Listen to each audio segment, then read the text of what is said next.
But one of the challenges we run into, as I mentioned, is that we tie our identity to all of these other places in our lives.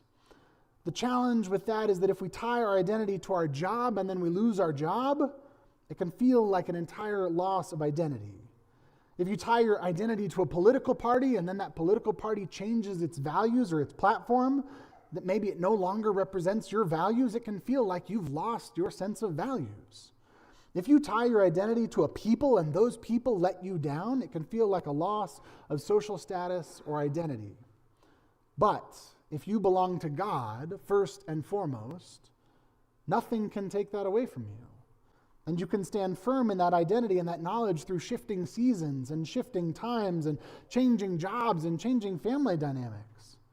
My favorite part of this, though, is where Jesus brings it back to the Sadducees in their own language, because, like I said, they're trying to say, look how silly this is. Let's talk about how silly the afterlife is.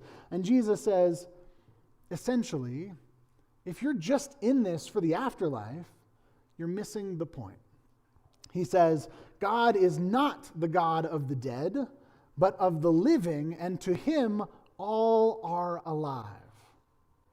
God is not just the God of the dead, God is the God of the living, right? So we don't just belong to God in some sense that when we die, we'll belong to God.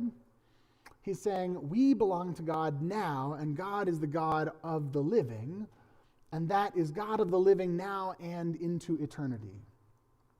So you belong to God not just after you die, but also right now in this moment. So what do we do with this knowledge? That we belong to God first and foremost before anything else?